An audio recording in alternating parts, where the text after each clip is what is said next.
Hello guys, welcome back to my channel.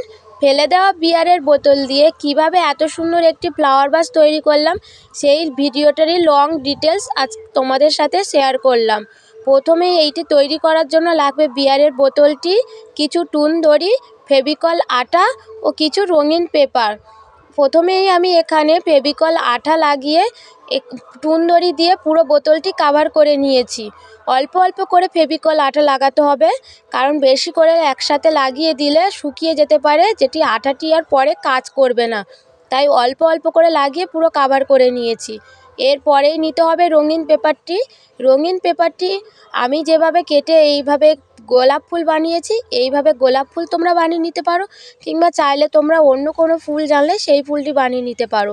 ও কিছু গোল গোল করে নিয়েছি পেপারগুলো দিয়ে, ও কিছু পাতাও করে নিয়েছি।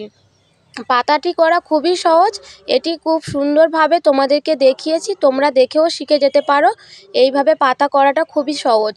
তারপরে এখানে বোতলের মুখে আমি বলগুলো আটকে দিয়েছি ও পাতা ও ফুলগুলো বোতলের গায়ে একটি একটি করে আঠার সাহায্যে ভালোভাবে কভার করে দিয়েছি। প্রথমে ইয়েলো কালার একটি ফুল, তারপর রেড কালার, তারপর আবার একটি ইয়েলো কালার, প্রত্যেকটি ফুলের পাশে একটি করে পাতা দিয়ে দিয়েছি। এইভাবেই তৈরি করে নিলেই হয়ে গেল সুন্দর একটি ফ্লাওয়ার ভাস। হ্যাঁ, তোমাদের কোশ্চেন থাকতে পারে যে আমি এই বিয়ারের বোতলটি কোথা থেকে পেয়েছি। যদি তোমাদের এরকমই কোনো কোশ্চেন থাকে তাহলে কমেন্ট বক্সে জানিও, আমি অ্যান্সার দিয়ে দেব।